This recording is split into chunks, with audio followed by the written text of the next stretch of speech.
Good afternoon, and how is everybody today?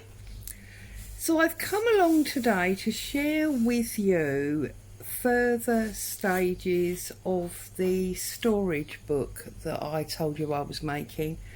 I think when I talked about it last time, I described it as a sewing pattern book because my daughter has found a love for sewing. She's broken out my old sewing machine and she's creating clothes for her children, which is awesome.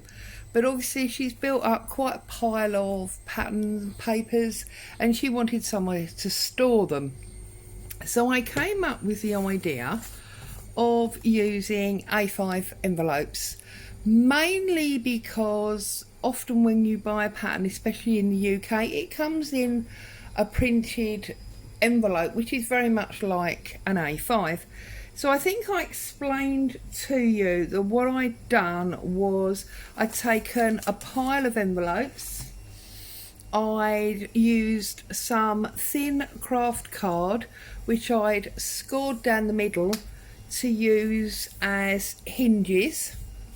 So basically what I did was I just joined them all together to make a big pile.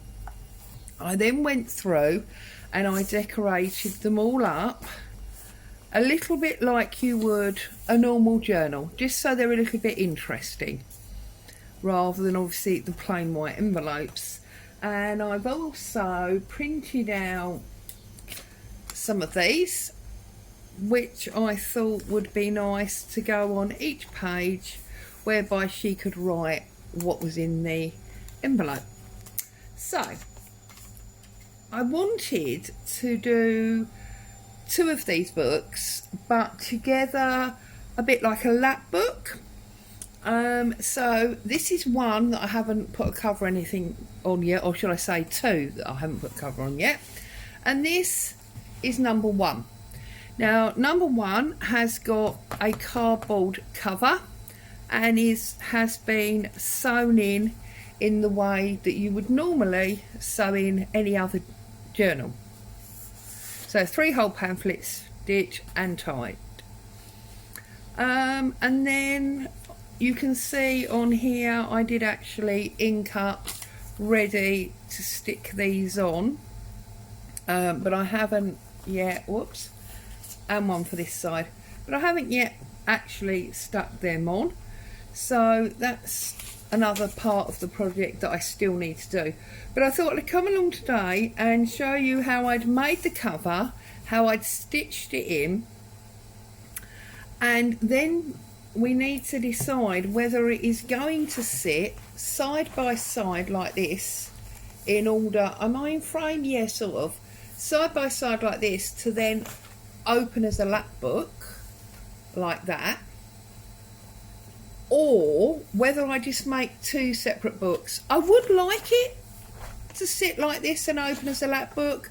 I just think it's lovely, big chunky item like that. So I'm going to carry on at the moment as if I was going to do that, and if I change my mind I'll let you know. So I've cut out all these cardboard pieces. Now this is obviously the front or the back, and this is the front or the back. This is the spine. Now I'm not going to give you measurements on these because you may choose not to use A5 envelopes, you may use a different size envelope, you may decide not to use envelopes at all. So I've just cut these, let me try and show you there. I've just cut these marginally bigger than the size of the envelopes. Oh, and I suppose I should tell you about this fabric. Once I had all of my hinges together with my envelopes in, I used some torn muslin and I just put some PVA along the top and I stuck it down and then I rolled it over. That was a little trick that I learned from Nick the Booksmith. So and that just helps make it that little bit more robust on the side.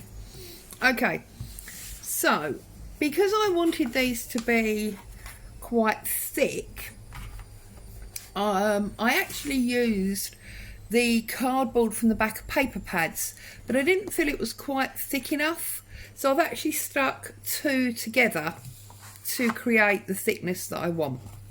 And this is my spine. Now, I'm not doing anything new here. I'm sure all of you have done this or seen this done. I just thought I'd share the way I do it in case it makes it suddenly easier for you or what have you, because as I've said to you before, I don't believe in doing anything difficult. So this is masking tape, good old-fashioned builder's masking tape, and I'm just literally gonna lay it down and press it on. Okay, and then I'm going to take my scissors and I'm just going to trim the edge, and then I'm going to slide it across, and I'm going to do exactly the same thing. So I'm leaving a small gap so that it will bend easily without damaging itself. Small gap, I don't know, a millimetre-ish, 2 millimetres, something like that. And then again, I'm just going to put my masking tape down. I'm going to let it fall and then press. Trim it. And then I'm going to flick him over. And I'm going to stick him down on the other side. I always do that. I don't know why. It just seems more logical to me to flip it over than cut it off. And then because this is wide masking tape, I'm just going to put one big one or one piece of it across the inch spine and the two gaps, and then about halfway through where I folded it over, I'm just going to trim it. Okay, and then just give him a bend, make sure he is moving nicely, no problems at all. There we go. Okay, and then I just like to reinforce it, so one on that side. And yes, I am using quite a lot of this masking tape, but to be honest with you, it's pennies. It's very cheap, and one of the reasons I like to use this is because it's very similar to the micropore medical tape that a lot of people use, in that it will hold your ink. So when you ink up edges and you want to touch it in brown, or if you wanted to, I'll just show you, if you wanted to cover your spine, it will take your ink in exactly the same way as the paper does. Okay, so you can ink that up, no problem at all. So you will now, because obviously I've put two on, just need to bend that, and you'll see that it starts to come away at the side. Okay, so just give him a nice little fold, make sure he's safely in there. Okay, that's my spine. Now, normally when you do a lap book, or when I do a lap book, I use two books that are exactly the same. So you know that obviously they're both an inch, okay? Which obviously means an inch and an inch is 2 inches, which means that your piece in the middle at the back would need to be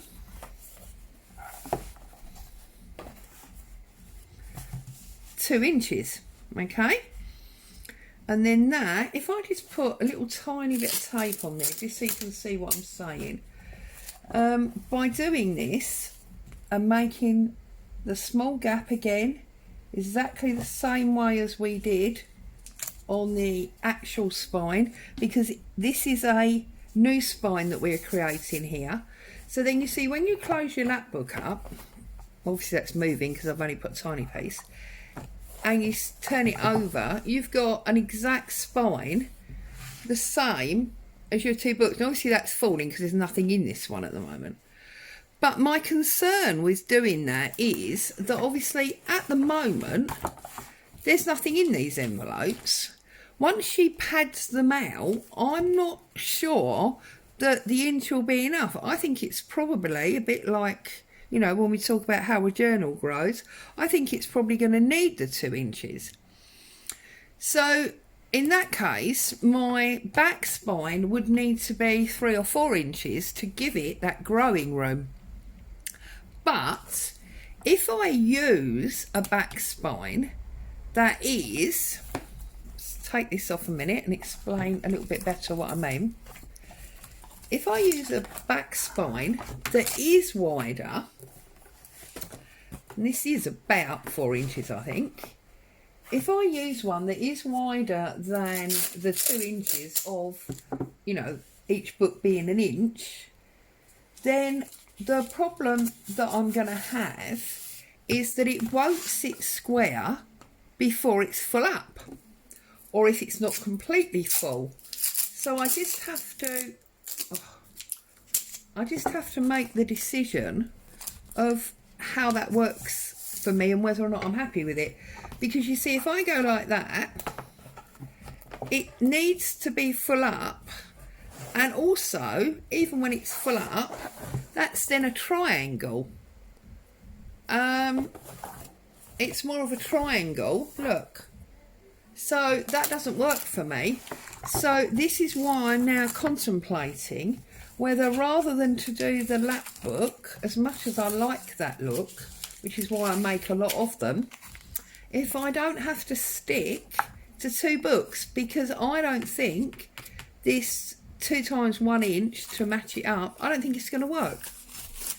So I'm thinking I'm going to have to stick with 2 individual different books. So that in mind, what I'm going to do is I'm going to put my signature, as we would call it, in all my envelopes, and I'm going to sew them. That one was more to the bottom, yeah.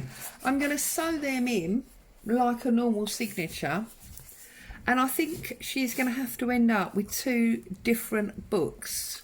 So I don't know, I mean, she's got 2 children, a son and a daughter. Maybe she could do one of boys and one of girls, because I just think, correct me if I'm wrong, any ideas, people, I don't think that is going to work as a lap book, because once it's full up, yeah, the whole thing about a lap book is that you make these bits smaller to allow that when the padding comes up, it comes to the full inch. So I'm thinking it's going to have to just be 2 separate books. Now here's a clever thing. What if I join that one to that one? So okay, it's not a lap book, but we've got this one that opens on the right side, and then if we turn it over, that one opens, and that would obviously give me double strength in the middle. Thank you for helping me with that. I think you've just given me the solution. That's what I think I'm going to do. I think I'm going to join the 2 covers. So the front cover of this one and the front cover of this one, because then it will be almost like an accordion, in that this one opens, as it were, from the back, and then this one opens from the back, but it opens from the back from the other side.